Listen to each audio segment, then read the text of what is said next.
Salam alaikum. اليوم إن شاء الله راح نشوفوا les tableaux de bord avec Excel et Power Pivot. Power Pivot est une application qui se griffe sur Excel. Avant le commencement de l'installation de Power Pivot sur Excel, nous allons avoir une idée sur le fonctionnement et la définition de Power Pivot. C'est quoi un tableau de bord? C'est un instrument d'aide à la décision. Il mesure les performances afin de mieux évaluer un chemin à parcourir pour accéder aux objectifs de performance. Nous avons un projet, on fait rentrer les datas dans Excel au Power Pivot, on définit toutes les étapes et on fait sortir ces étapes dans un tableau de bord pour nous aider à prendre les décisions adéquates au chemin de projet. Un projet peut durer une année, 2 ans, tout dépend du projet. 32 mois, c'est un projet. Est-ce que dans le parcours de projet, est-ce qu'on doit changer de chemin? On doit orienter la démarche ou radicalement changer le chemin. Y a-t-il un tableau de bord unique qu'on peut étudier et le mettre partout? Non, ça n'existe pas. Chaque tableau de bord, il est unique. Parce que chaque entreprise, chaque élément d'un tableau de bord est significatif pour l'une et pas pour l'autre société ou l'autre projet. Donc chaque projet a son propre tableau de bord. Tout dépend de ce qu'on veut voir sur ce tableau de bord pour analyser les données précédentes ou poursuivre un projet en cours. Donc, même si vous allez suivre le cours officiel de Microsoft de Power Pivot tableau de bord de 3 jours, vous aurez besoin de votre cervelle pour faire le tableau de bord adéquat pour l'entreprise ou pour la société que vous demande de faire un tableau de bord. Tout dépend de ce qu'ils veulent sortir. Les différents types de tableaux de bord, il y a 3 tableaux de bord. Pilotage opérationnel, pilotage stratégique, analyse de données. Le pilotage opérationnel, c'est d'assurer le suivi, l'exécution des tâches au niveau des opérations et de la mise en œuvre et de la mise en œuvre d'un projet. Par exemple, un grand magasin doit savoir à tout moment quel est le produit le plus vendu, l'approvisionnement de stock, quel est son état, et ils ont besoin de ça, ils n'ont pas besoin, quel est le produit qui n'a pas été vendu, pourquoi il n'a pas été vendu.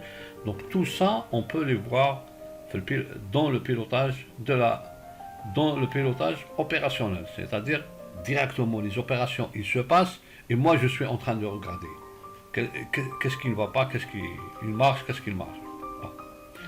Pilotage des stratégies. Oui, moi j'ai un projet, j'ai une stratégie, je mets en œuvre cette stratégie, qui fait quoi, et je fais sortir tout ça avec ma big data ou mes données de différents types de ce projet. Chaque élément, quand il fait quelque chose, il marque dans le tableau et ce tableau sera visible dans le tableau de bord et j'aurai une idée très précise de mon projet. Est-ce que ce projet, il est bien, je continue, je prends des décisions, c'est au cours de ce projet.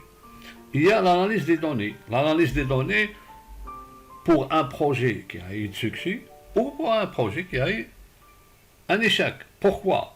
Donc on prend toutes ces données, tous ces datas, on les met sur un tableau, on installe Power Pivot et on va mélanger entre les tableaux pourquoi ce projet il a eu de succès, quels sont les éléments qui ont aidé ce projet à avoir un succès, et on aura une idée prochainement. C'est ça l'analyse des données. Quel graphique choisir? Il n'y a pas une règle bien précise de quel graphique on doit choisir. On doit choisir les graphiques qu'on a besoin, nous. Moi, j'ai besoin de voir ça. Je fais les graphes que j'ai besoin. Il n'y a pas des règles bien précises, il faut faire ça, il faut faire ça. Non. Les courbes, on a besoin de courbes pour voir l'évolution de quelque chose, on fait une courbe. On a besoin de voir différents types, par exemple comme ce tableau-là, ce histogramme de Sonatrach, de gasoil, dispatché par les districts en Algérie. Chaque district a certains produits de vente. Je voudrais savoir quel est le produit qui se répète partout, quel est le produit qui n'a pas. Donc tout dépend de l'analyse que vous êtes en train de faire et on fait les tableaux, on fait les graphes en formation de ça. Les 5 étapes connues pour déterminer un tableau de bord, c'est normal. Les objectifs de ce tableau de bord, c'est quoi l'objectif de ce tableau de bord? Créer une maquette dans votre tableau de bord, dans Excel, pardon, avant d'entamer déjà les données sur Power Pivot. Identifier les sources de données qui sont différentes. Avec Excel, on est limité avec la récolte de data, mais avec Power Pivot, on peut lire toutes les données qui existent, soit Oracle, SQL, serveur, tous les données existantes. Créer des feuilles de calcul dans Excel, c'est ça un petit peu la contrainte avec Power Pivot, on va voir prochainement. Avec Power BI, on n'a pas besoin de Excel. Mais quand même, Power Pivot, il est là pour faire des bonnes analyses et des bonnes tableaux de bord. C'est normal, créer des feuilles de style dans le tableau de bord, et à travers ça, on commence à faire notre tableau de bord. Power Pivot par contre, ça, on a parlé de Excel seulement, mais avec Power Pivot, c'est un complément qui est très très intéressant, qui vous permet une puissance analyse, Power Pivot. On peut créer des modèles de données ou des cubes de données. Avec Power Pivot, on peut aller jusqu'à un volume de données très très grand. On pourra y aller jusqu'à Big Data. On n'est pas limité comme Excel par 1 million de lignes par feuille. Power Pivot n'est pas limité par ça, c'est des millions. Avec Power Pivot, les données n'ont pas de problème pour lui. Il peut lire les bases de données, toutes les bases de données qui existent. SQL, Oracle, Access, Tableau, fichier texte. On peut partager avec SharePoint avec un petit peu de mesure, pas comme BI qui conseille pour une autre chose. Mais on peut partager ça si on a une application SharePoint sur le réseau local. Power Pivot filtre les données avant de les mettre dans son environnement. C'est-à-dire, si on fait monter une base de données, une table avec 20 champs, on n'a besoin que de 10 champs. Alors on va faire monter 10, on n'a pas à monter les 20 champs. Pas comme sur Excel. Sur Excel, on n'a pas le choix. Les tables sont organisées en ongles individuels dans la fenêtre de Power Pivot. On va le voir après. Power Pivot, impossible de modifier les cellules individuelles. Une fois qu'on a récolté les datas sur Power Pivot, on ne peut pas changer. C'est ça la stratégie de Power Pivot. Tu ne peux pas changer les données. Les données sont pas à vous. Vous êtes là pour les analyser, pour faire des tableaux de bord, pour faire des indicateurs, mais pas pour alimenter ces données. Ces données sont alimentées par d'autres personnes qui travaillent sur le chantier ou sur le magasin ou dans le stock ou quelque chose comme ça. On peut écrire des formules très très avancées par rapport à Excel. On a l'expression DAX, Data Analysis Expression, qui est un langage très très puissant pour Power Pivot. Power Pivot, quand vous remontez toutes les tables, on peut organiser une hiérarchie très très utile qui n'existe pas dans Excel. Nous allons voir dans ce tableau une petite comparaison entre les TCD standards avec Excel et les TCD modèles de données avec Power Pivot. TCD, ça veut dire table croisée. Avec Excel, avoir une table plate. On ne peut pas avoir plusieurs tables. On ne peut pas faire un tableau croisé dynamique sur plusieurs feuilles. Ça, c'est catégorique. Par contre, Power Pivot, avoir plusieurs tables pour faire une analyse. Ne pas avoir le big data, ça c'est ok. Parce que Excel, il est limité par 1 million d'enregistrements, 1 million de lignes. Analyse des données vraiment très très grande. Formule standard, c'est-à-dire il a des formules à lui qu'on doit utiliser. Avoir calcul sur Power Pivot, des fonctions. On a le langage DAS qui est très très performant. Ajouter manuellement le format pour chaque niveau de calcul. Chaque niveau de calcul, il a son propre formatage de nombre peut être ajouté à la formule. C'est-à-dire, quand on va ajouter la formule, on va ajouter le format du nombre ou le formatage de ce nombre. Excel peut réutiliser une formule, il ne peut pas utiliser une autre formule. Si vous voulez utiliser cette formule, il faut la reformuler. Par contre, les mesures d'ASC, formules sont créées une seule fois, et ils peuvent être utilisés plusieurs fois dans l'environnement. Excel peut faire des rapports TCD, c'est normal, tableau de bord croisé, mais sur un ensemble très petit et standard. Par contre, le Power Pivot, pour les projets complexes ou Big Data, les tableaux modèles, les cubes, on peut appeler ça des cubes de données qui sont possibles avec Power Pivot. Il y a donc, on voit une très grande différence entre Excel et Power Pivot qui est un peu développé et très développé par rapport à Excel. Dans ce tableau comparatif entre Excel Power Pivot et Power BI Desktop, c'est la Business Intelligence de Microsoft ou Intelligence. Concernant Power Query, relations, formules DAX sont identiques dans les deux logiciels, que ce soit Excel Power Pivot ou Power BI. Les rapports TCD, à peu près les mêmes, sauf sur Power BI, c'est des analyses de données volumineuses. Sur Excel Power Pivot, il s'appelle Excel. Donc, on a toujours besoin de feuilles Excel pour ajouter des modèles de données. Par contre, sur Power BI, on n'a pas besoin de Excel. On rentre directement, on récolte les datas de n'importe quelle base de données au monde, Informix, Oracle, SQL, n'importe quelle base de données, Access, fichier texte, et on commence à formater et à donner les tableaux de bord complets. Le formatage de nombres peut être ajouté à la formule, c'est-à-dire quand on fait la formule, on rajoute la formule, on peut formater les nombres. Par contre, Excel, il ne fait pas ça, malgré qu'il utilise les formules d'ASC, mais il ne peut pas faire ça. Les formules d'ASC calculent plus lentement dans Excel, c'est normal, parce que Excel était fait pour les applications des petites entreprises, PME, pas des grandes entreprises. Par contre, DASC sont créés une fois. Sur le Power BI, il a été créé pour le cloud, donc c'est Big Data.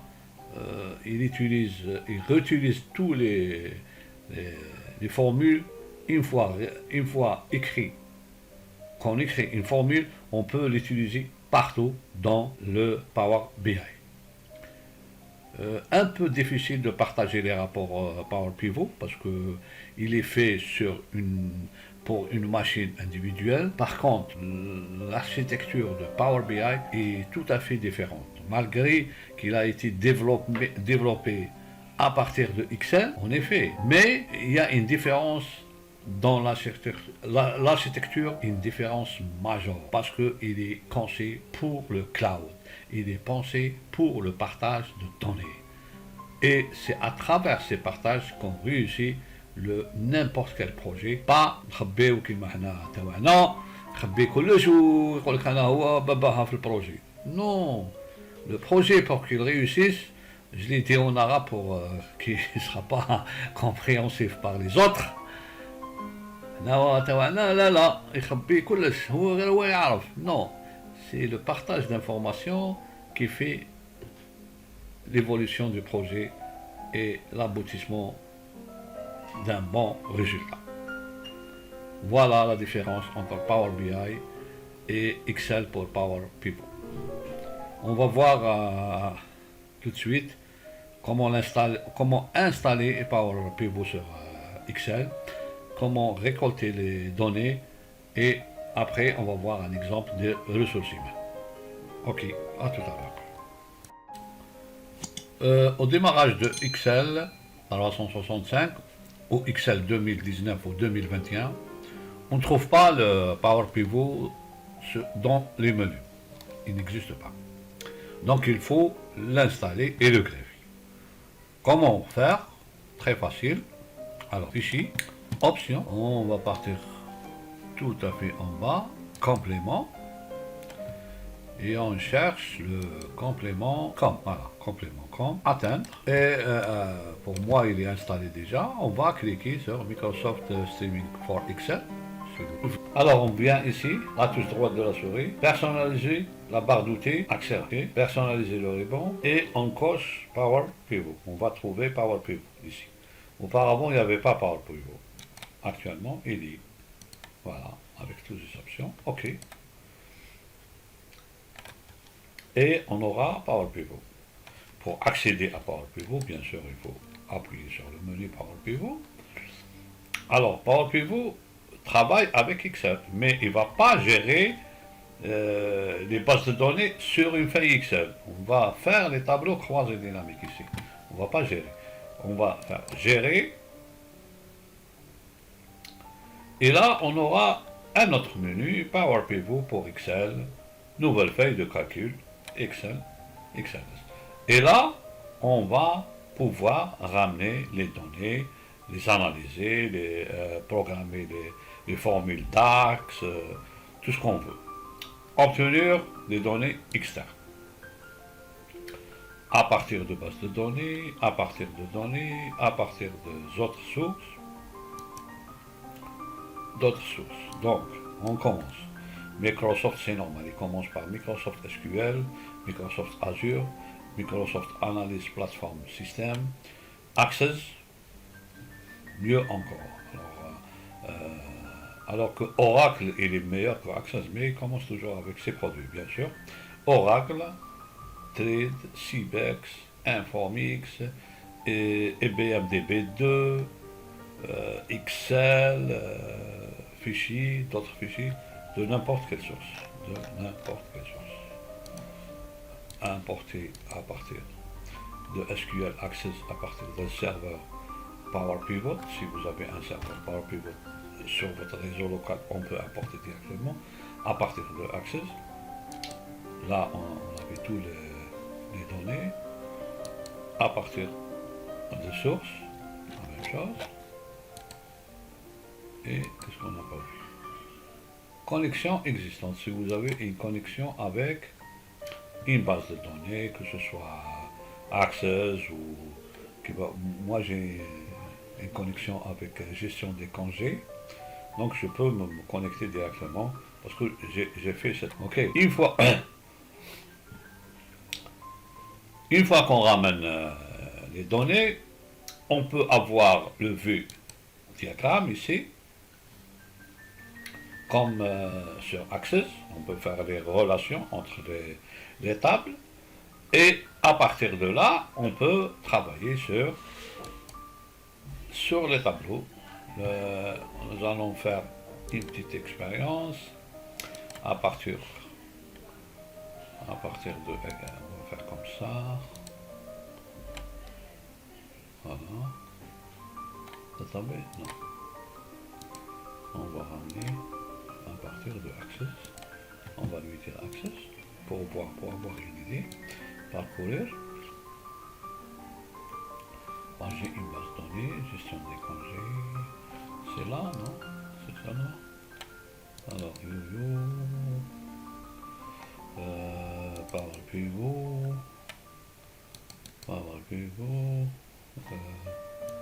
Je crois que ça c'est l'ancienne.